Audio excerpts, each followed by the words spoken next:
Senator Chris Van Hollen's a Democrat from Maryland, and he joins me now.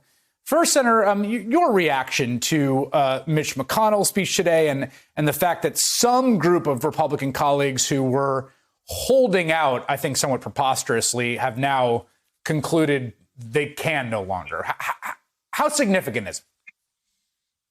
Well, Chris, it's good to be with you. And as you said, in what universe is it headline news that the head of the Republican Party in the Senate has acknowledged a political reality and the election results? And that's where we are in today's Republican Party, which is the personality cult of Donald Trump. I agree with you. I think they're gonna find a Republican senator who may support challenging the results in the House on January 6th. So let's not give Mitch McConnell and these Republicans any credit. In fact, they have fueled this fraudulent narrative of Donald Trump's for weeks and really undermined public confidence in the results. You sound like someone who isn't. There's two theories here, right? One is this is a political calculation because of the nature of the base and because of a set of short-term political incentives that are not reflective of the inner nature of these individuals and how they'll act in the future.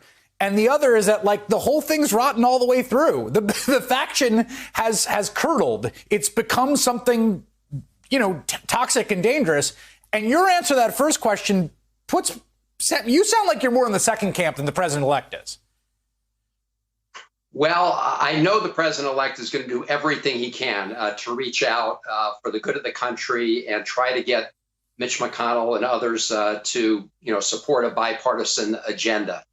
But I also have watched Mitch McConnell over the years, and I don't see him changing his political DNA, which has been obstructionism up and down the board.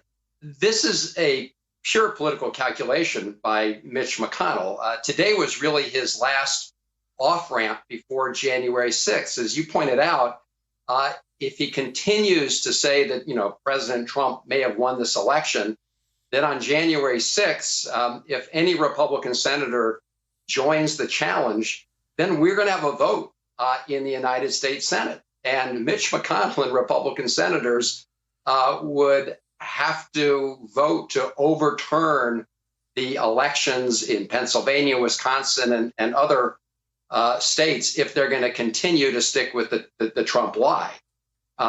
So McConnell recognized that today was really his only off-ramp.